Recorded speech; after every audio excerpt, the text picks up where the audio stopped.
And for the Hansard record, could you please state your full name and the capacity in which you appear today? My name is Dr. Matthew Rimmer. I'm an Associate Professor and ARC Future Fellow at the ANU College of Law, and I'm very soon to be a Professor of Intellectual Property and Innovation Law at QUT in Brisbane. Now, do you wish to make a brief opening statement before we go to questions? Yes, thank you. It's 20 years ago since the Senate Legal and Constitutional References Committee published its landmark report, Trickle Treaty, Commonwealth Power to Make and Implement Treaties. Your predecessor committee had an array of recommendations on how to increase the information available to the public about treaty making, how to improve consultation with the states in relation to treaty making, how to improve consultation with the public, industry and interested groups in relation to treaty making, and to strengthen the role of Parliament in relation to treaty making. In response, the federal government of the day had a much more limited array of responses to the question of Commonwealth treaty making. So they established the process in relation to national interest analysis. They set up the Joint Standing Committee on Treaties. They set up the Treaties Council to facilitate communication between the federal government and the states and the territories. And they also kind of established a process by which to table treaty actions before binding action has been taken. At the time, in the 1990s, there was a lot of concern about whether that regime would be adequate. My friend Janine Lapworth wrote a thesis at the time on trips, traps and tea parties, Australia's adventures in treaty making, and her concern was that there would be a democratic deficit if you implemented such a minimalist model of recommendations.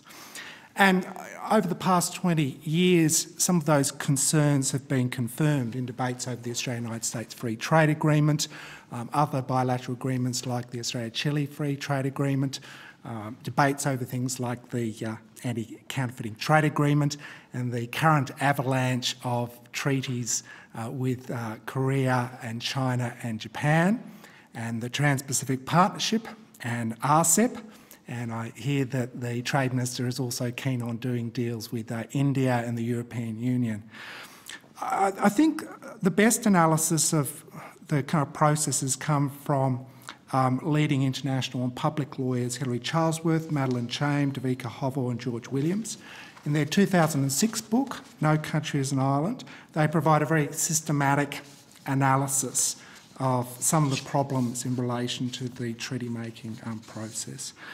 In particular, they are kind of concerned that the role of Parliament in the treaty process is a minor one, and they recommended that there needed to be further reforms in respect of greater transparency, information sharing about treaty negotiations, the necessity of democratic participation in policy formation and development, and the demand for evidence-based policy making informed by independent critical analysis. In relation to treaty making, obviously I think several things need to be reformed in relation to Australia's process of treaty making.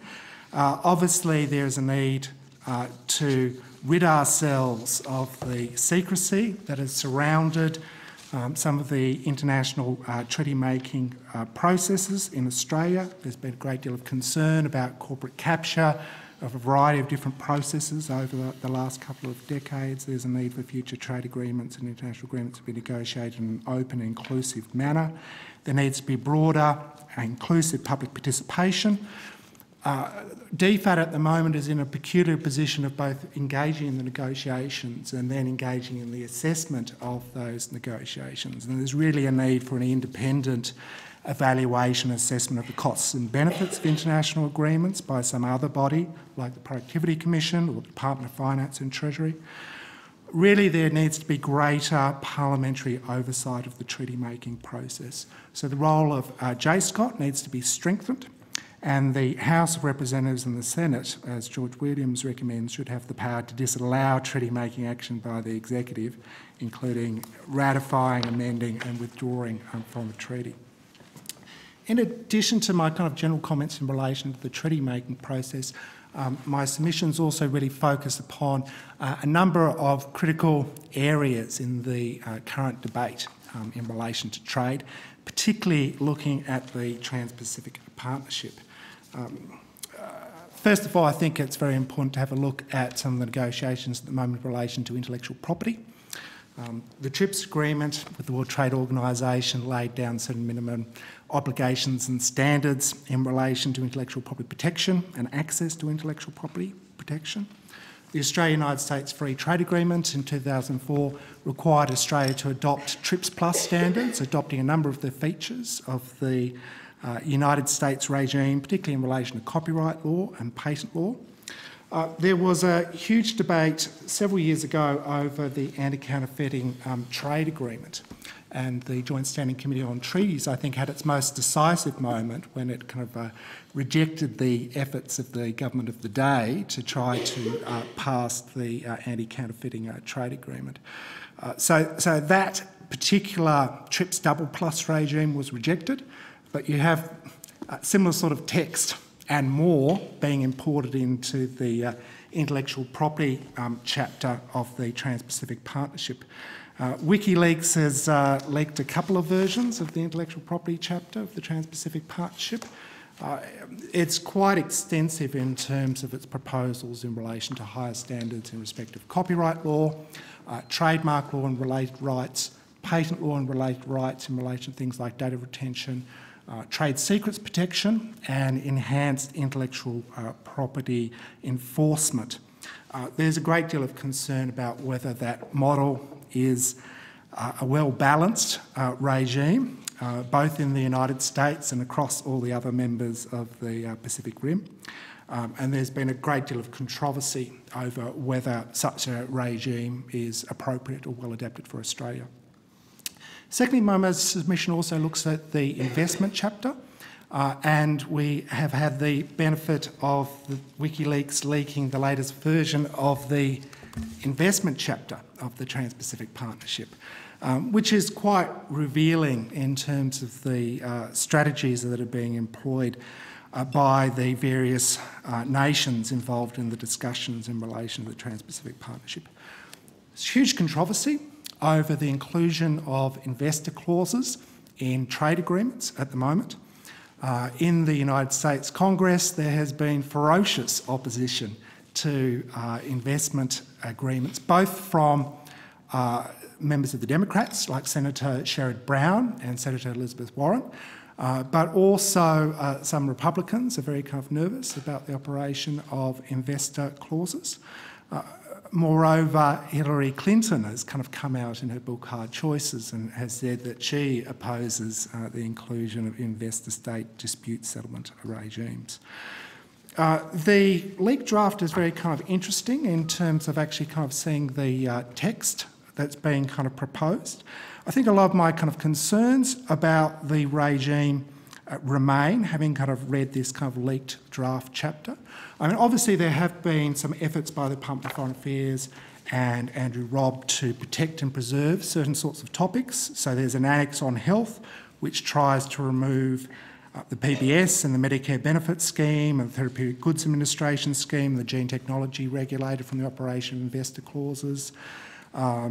And there's also an effort to remove the foreign investment regime from the operation of the investor clauses. But really the regime is still quite broad in its operation.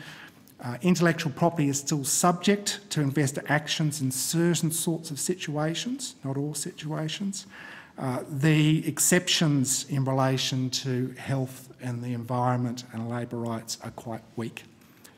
And public citizens have been very kind of critical of that particular model. So I think investor-state dispute settlement is a really critical issue, both for the operation of democracy but also for the rule of law. Chief Justice French has been very concerned that the judiciary has not been properly consulted in relation to the inclusion of investor clauses in trade agreements. Beyond that, my submission kind of highlights a number of areas of fair trade, health, environment and labour rights. In relation to healthcare, obviously there are some very important interactions between trade and healthcare. It was very pleasing to see that the coalition government under Tony Abbott recently got through the implementation of the WTO General Council decision on access to essential medicines. I think that was a really important and significant move and is most welcome. Obviously there's a lot of debate about how trade agreements affect the WTO norms in relation to access to essential medicines. And there's some very complex debates going on in relation to the Trans-Pacific Partnership about how that might be impacted. Obviously, questions about tobacco control are critically important. Tony Abbott, the Prime Minister, at the moment, when he was Health Minister, brought in graphic health warnings into the Australian regime for tobacco control. And then Nicola Roxon and Julia Gillard and Kevin Rudd introduced plain packaging of tobacco products. Both those kinds of measures have been under attack internationally, both in terms of international trade regimes, but also in terms of investor actions. So Uruguay has faced an action from Big Tobacco over its graphic health warnings. Bill Gates and Mike Bloomberg have set up an anti-trade tobacco litigation fund to help support Uruguay in that action. Australia is busy fighting off an action by Big Tobacco under an investor clause with under a Hong Kong investor clause. That issue is really important and significant in terms of the battles taking place in relation to the Trans-Pacific Partnership. There's a lot of debate about whether or not there's going to be specific exceptional text on tobacco control or not.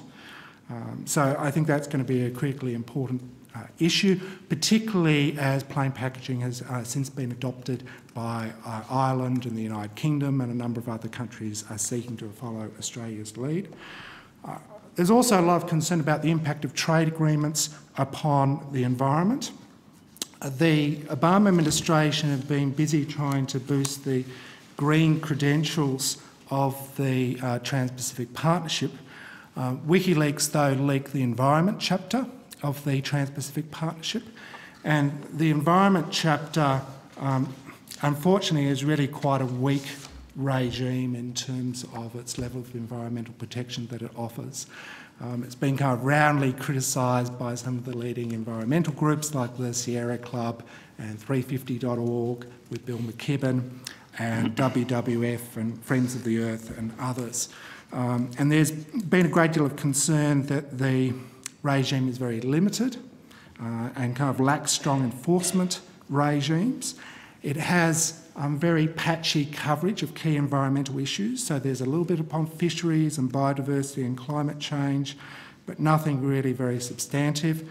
And there's a great deal of concern that the investment chapter will undermine environmental protection. So Dr. Kala Tenhara says that investor clauses lead to an expropriation of environmental regulation. So there's a great deal of disquiet about how the TPP might affect the environment. Finally, in terms of kind of key areas to flag, there's been a lot of interest in the relationship between trade and labour rights and human rights, and also kind of some issues in relation to corporate regulation.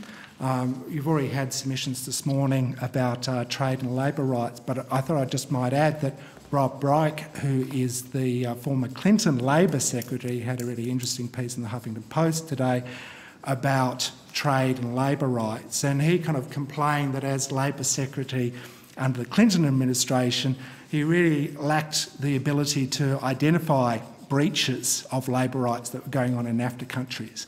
And he also lacked the ability to enforce NAFTA in terms of the provisions in relation to labour rights.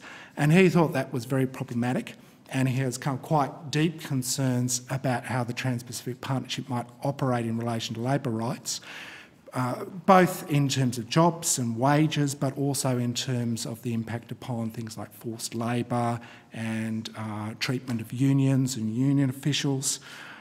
We don't have the benefit of a leak of the labour chapter yet in relation to the Trans-Pacific Partnership, which is a little bit unfortunate. In addition to that, there's been lots of interesting issues about trade and human rights in the United States in particular. The Gay and Lesbian Caucus of the United States Congress have written a number of letters to the Obama administration over Brunei and its treatment of a wide range of groups, and they have argued that since the Obama administration has withdrawn trade privileges in the past on human rights grounds, it should think about excluding Brunei from the scope of the Trans-Pacific Partnership negotiations. And there's also been a bit of discussion too in relation to things like Malaysia.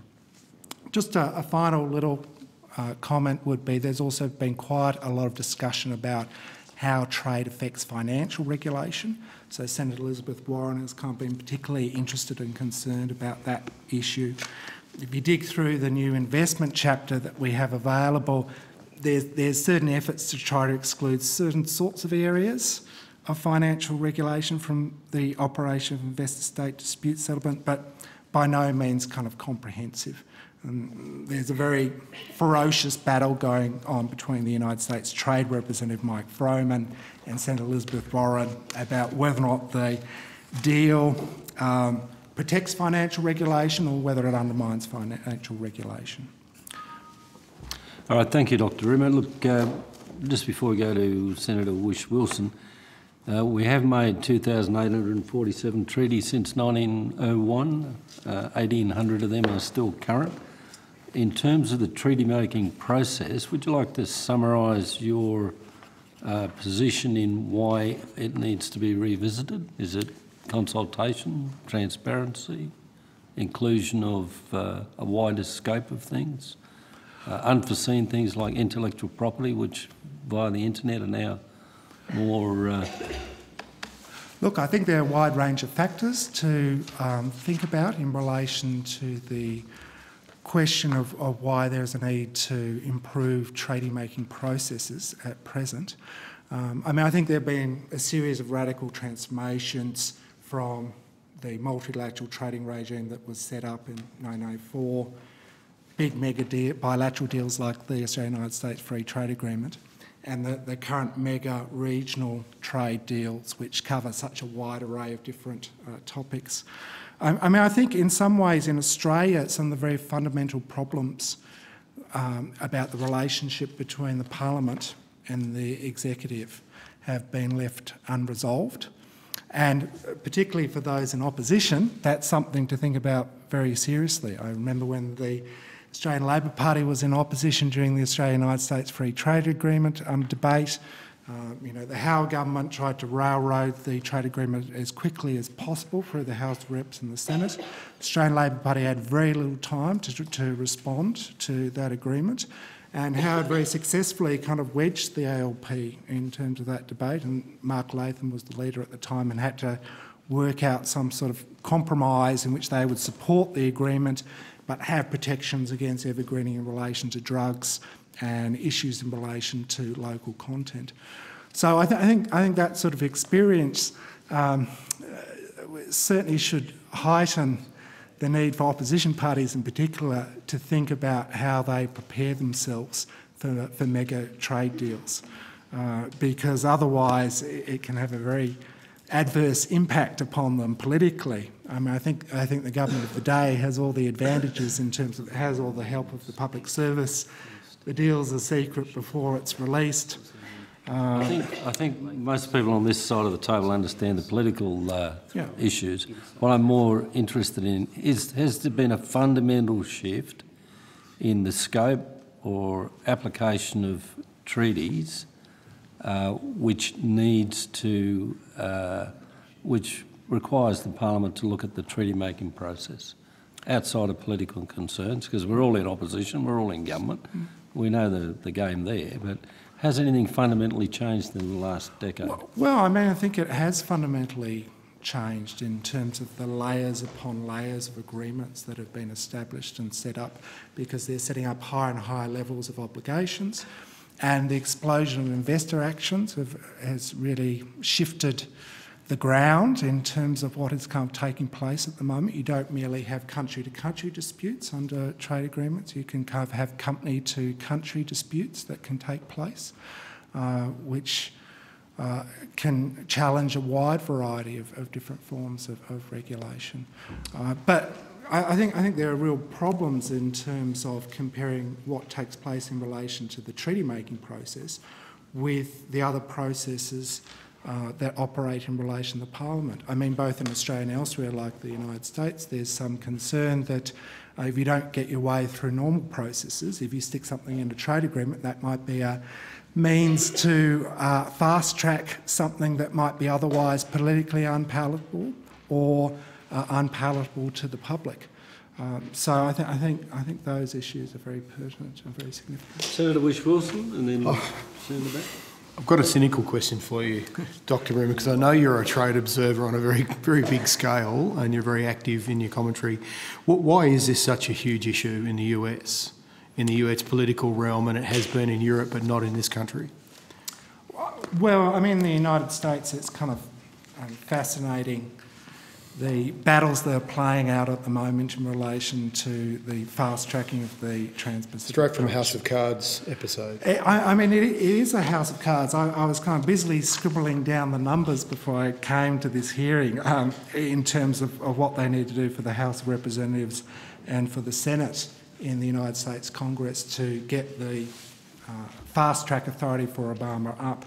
And it really means it's critical to whether or not the Trans-Pacific Partnership will get up or whether it will fall apart into 1,000 shards. So the paradox at the moment is that the Republicans have the numbers, but there's a number of Republicans who will split off with that vote because they oppose Obama, or they're concerned about the impact upon jobs, or they're concerned about...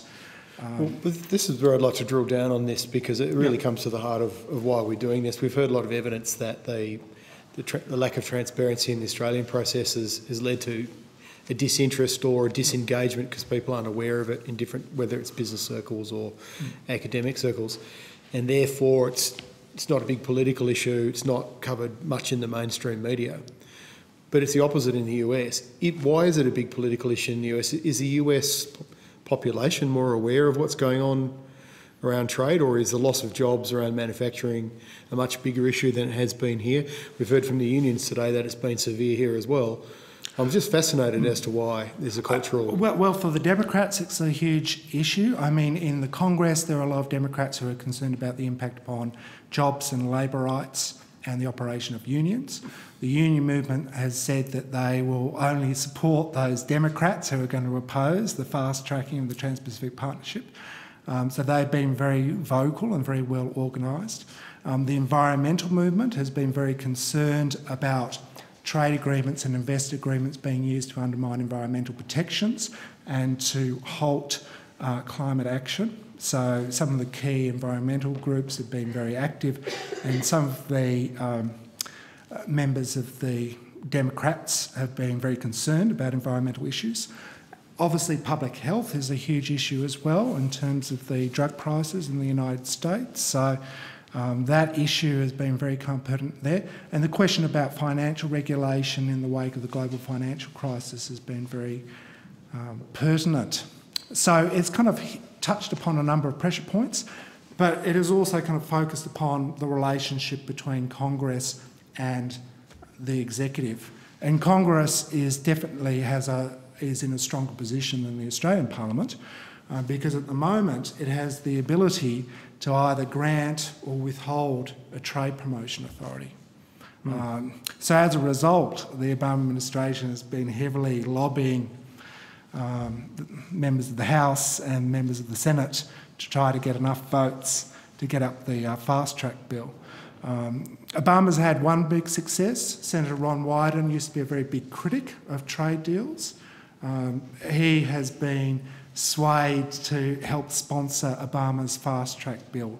But as a result, he's come under very heavy criticism. So that kind of relationship is a very critical one in terms of the US system. And also really the Supreme Court of the United States will have a very significant role to play, I guess, as well, in overseeing what may happen in terms of further conflicts. And in the European situation, last year there was rumours, or there was newspaper articles reporting that the European Commission was split, and Germany was going to walk away from negotiations because of the inclusion of ISDS. I mean, this is very serious as well, right? So investor-state dispute settlement is a critical issue in the United States and in the European Union. So Senator Elizabeth Warren had a very ferocious attack on the floor of the Senate and in the op-ed pages against the inclusion of investor-state dispute settlement. Even Andrew Robb, the Trade Minister at the moment, has said that was a bit of a game changer in terms of the US debate. The independent Bernie Sanders from Vermont, who's running for president as well, is running on a heavy... So he's running, just to clarify this, he's running for president because of ISDS. That's my understanding. Yeah, he wants to stop the big trade deals and he wants to stop investor clauses. I mean, he has a number of other kind of agendas as well, but he wants to have a go at putting some pressure upon Hillary Clinton. The European system has been interesting. I mean, there has been a process of public consultation in relation to investor-state dispute settlement, and there has been a flood of submissions in relation to investor-state dispute settlement, really touching on very similar sorts of concerns about privatisation of essential services like health and education and other such things, but also in terms of pushing a deregulation agenda. It kind of plays out slightly differently in different countries, but obviously there's. You said deregulation agenda. Could you expand on that? I did ask an earlier witness whether they considered the TPP to simply be a deregulation agenda. What do you mean by that? Well, I mean, I think something like the investor-state dispute settlement regime can really be used to lock in privatisation of certain sorts of services. So in South America, there's been a lot of debate over Argentina and trying to make water services public again. And as a result, facing investor clause actions and having to pay huge amounts of compensation as a result. So Maud Barlow from the Council of the Canadians has been very concerned about how trade deals affect things like water services as well. Thank you, Dr. Rimmer. Could I ask you, in relation to your opening statement, you essentially congratulated Minister Robb for seeking to get carve-outs, or saying he's going to get carve-outs in, say, health or environment or other areas. It's okay to say that, isn't it? But whether they ultimately occur depends on whether the other 11 countries agree to that, correct? Yeah, I mean, I think I don't necessarily think I. Oh, you didn't congratulate. Okay, maybe, but you acknowledged. Qualified. I mean, he has some exclusions in the annex on health and foreign investment. He has some limitations about the operation of investor clauses in relation to intellectual property. Nonetheless, I think the agreement has many of the same problems with some of the old investor deals that we looked at. So there's a very broad definition of investment still in the agreement. The exceptions seem to be for health and labour rights and the environment still seem to be very weak and very limited. And there are certain things that we don't have exclusions for that other countries do have exclusions for. So Canada, for instance, had exclusions in relation to local content and local media. We don't seem to have any such exclusions. So, I mean, I think having had a look at the text itself, that's kind of quite interesting. Rob seems to be using the investment chapter as a bargaining chip or leverage. So there's a very interesting kind of footnote saying that, this is subject to Australia's approval. So the strategy seems to be that, Australia will only submit to investor-state dispute settlement regime if other conditions in the Trans-Pacific Partnership are complied with. And that kind of makes sense if you think about only Rob's approach to the Korea-Australia Free Trade Agreement, in which he was willing to do a deal in relation to an investor clause in that particular agreement, but he wasn't in relation to the Japan-Australia Free Trade Agreement. So quite interesting in terms of the strategies in play. Critics like Kyla Tianhara have said, if you exclude the PBS and a few other health things, why haven't you excluded tobacco control, given all the controversy over tobacco control? Why haven't you excluded certain areas of environmental regulation? So the list could go on potentially anyway as far as exclusions, and then there'd be no need to have it in the first place. I'm being a bit facetious. There's a really complex tension there where, on the one hand, he's trying to say foreign investors will have special rights and privileges on this investment mechanism, but at the same time, Joe Hockey, the Treasurer, will be able to preserve his foreign investment rules. So recently, there's been big controversy about special rules for foreign ownership of property and houses. Yep. I wonder whether something like that could play out in terms of investor challenge. Two more quick questions, because I know we're running out of time and others may wish to ask questions. In terms of your area of expertise, we heard from different views yesterday from witnesses. Should something like IP be included in trade negotiations? Well, intellectual property is already a question of trade. because the TRIPS agreement is part of the World Trade Organisation regime. Moreover, there's also the World Intellectual Property Organisation, which kind of plays a really important role at a multilateral level. I think it's preferable to try to work through those multilateral regimes. I think there's a great level of complexity and fragmentation that has been taking place with all these additional bilateral and regional deals. You know, Australia is already part of a special agreement with the United States, but things could get very fractured with layers upon layers of different intellectual property regimes at a multilateral, bilateral and regional level. And there's a great deal of concern that rent seekers have been trying to co-opt the trade processes in relation to intellectual property. So Mike Froman, after the leak of the intellectual property of the Trans-Pacific Partnership, was busy defending the agreement from a Hollywood backlot, literally. So, I mean, obviously the copyright industries have heavily dominated and influenced the advisory bodies that help guide the United States Trade Representative. And that's why you have such tensions too between the United States Trade Representative and some of the members of Congress who are concerned also about their domestic laws being affected by higher diamond level standards, according to the US Chamber of Commerce, in the intellectual property chapter of the Trans-Pacific Partnership. In relation to point J of the terms of reference around what a model treaty that included fair trade principles might look like, if you, and different to possibly our last presenter, if you accepted that IP could be dealt with effectively in multilateral trade arrangements, do you believe that trade deals could incorporate binding environmental and labour standards? Yes. I mean, I think there's a real need to think about the interaction between trade and the environment and climate change because they're very intimately related. So in her book, This Changes Everything, Naomi Klein talks about the two solitudes of trade and climate change. And she kind of says, you know, while the system for the World Trade Organisation was being set up, the United Nations Framework Convention on Climate Change was also being established, and both regimes have not necessarily been very good at thinking about, on the one hand, from the trade perspective, environmental and climate issues, but also there's a need for the international climate regime to kind of have a think about trade issues as well. And you can see that in some of the disputes that have played out in the World Trade Organisation. So there's been this decades battle between Mexico and the United States over dolphin-safe eco-labels, and I think Mexico just won the latest instalment of that battle. But part might become a bigger issue here shortly too. Yeah, I think those issues are really quite significant and quite important. But the trade system, I think, had difficulties in terms of dealing with a wide array of environmental issues. And Naomi Klein was very concerned about some of the clean energy incentives put forward in Ontario that were being then attacked under the World Trade Organisation kind of process of dispute resolution. On that point, I think we need to go to Senator Ludwig. We are running well over time. I won't be long, Chair.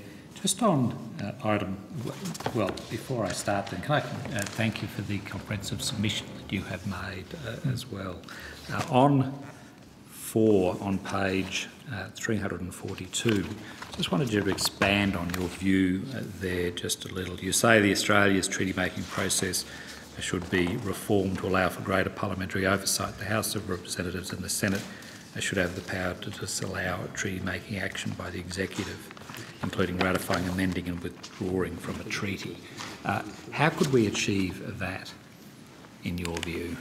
Well, I mean, Professor George Williams in some of his previous submissions has made a number of recommendations about how you could set up such a regime. So really that particular recommendation was very much picking up upon his advice in terms of what That's you could helpful, do. So I'll go back to At the moment, you kind of have a strange split in terms of Parliament still has a very significant role in relation to implementing legislation. Yes. But then you can have a strange division in which the executive can pass a treaty, but the Parliament could try to block or disallow certain forms of implementing legislation. So I think George Williams perhaps was thinking a little bit about the United States regime. The fast track question is not necessarily perfect, but there is a much greater role there for the Parliament to take action to stop and amend or modify or change how a trade agreement is proceeding.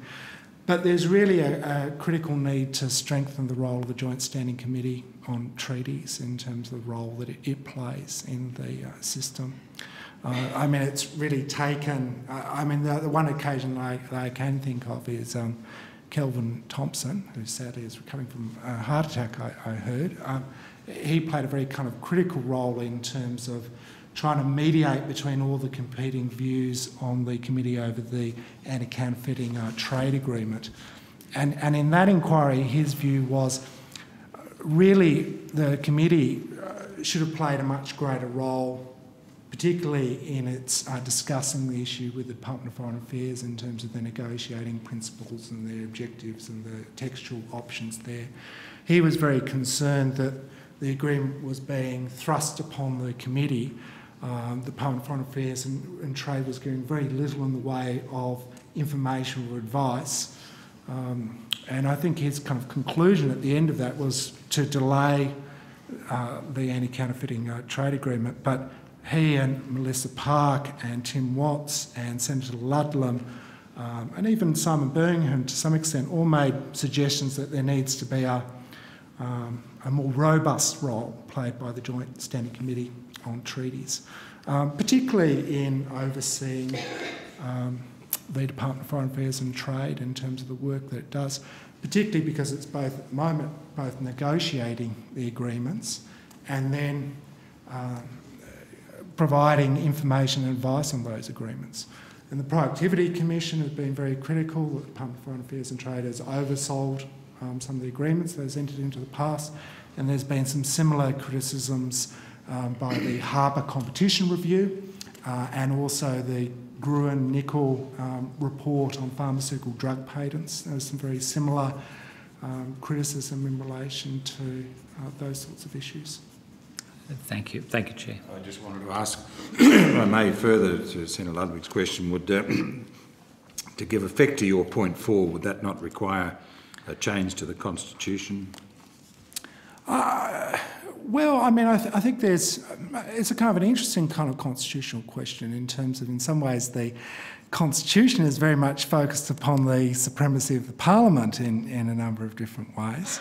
I think Professor George Williams is of the view that it is possible to set up such a regime with the consent of the executive in terms of changing the arrangements in relation to the oversight of treaties. I think it's a very kind of common issue for many democracies around the world. Having visited the Beehive in New Zealand and the Canadian Parliament, they seem to be grappling with very similar concerns and issues in terms of the role of Parliament in terms of overseeing treaty making. I think you're right in the sense that constitutionally speaking, the US Congress is in a much stronger position than, say, the Australian Parliament in relation to the treaty making. So your summary for this committee isn't we sit back and wait and see what the American fast-track process and that legislation plays out, is that essentially it? Well, I think the fast-track battle is kind of fascinating, but I think the United States Congress has been able to have a greater say in terms of the treaty-making process because they've been able to rely upon that power, partial though it is. There has been criticism of Obama in terms of his lack of transparency. He's willing to show draft texts in basements and in private rooms with members of Congress, but they haven't necessarily been made public. But they've certainly will have a greater impact in terms of the regime, and historically that was true as well. So George W. Bush had to agree to certain concessions in relation to fair trade principles, in relation to health and labour rights and environmental protection with Democrat-dominated US Congress. So is it your sense if the fast-track legislation fails that it probably then gets tied up in the forthcoming US election season? Well, I think it's already part of the forthcoming US election. I realise it is, but I just wonder if it fails now, do you think it will then simply vegetate until such time as that? Well, I can give you the numbers. I mean, for the House of Representatives, there are 244 Republicans and 188 Democrats and 3 vacant seats. So that they just need a straight majority for the House of Representatives. The problem is that for Obama is that the Republicans are going to fracture and he might need some Democrats to get him over the line. In the Senate, it's very close. There's 54 Republicans, 44 Democrats and 2 independents who caucus with the Democrats, but you need 60 or more to stop a filibuster. So the magic number is 60. There was already one Republican who said he's going to oppose the Trans-Pacific Partnership. So the numbers there are very delicate. I mean, the last time... What about the role of the Speaker in terms of the legislative agenda? And I understand they're going to put up other bills first that they consider more important. Is that a blocking tactic? And look, I'm just concerned that we've been disrespectful to our next witness, who's now patiently waiting 20 minutes into his session. So could you make your answer suitably brief? Sure. So essentially, the Trans-Pacific Partnership is only going to get up with a fast track or trade promotion authority, because then Congress has to vote for or against it as a package. Without the fast track authority, it really falls apart. The attraction to the Republicans is that the fast track authority could last for a number of periods of time. So the attraction to the Republicans for voting for it is that if they get a Republican president, they could rely upon the trade promotion authority. So Obama is kind of tempting them with that kind of prospect. But without a trade promotion authority, it will kind of collapse.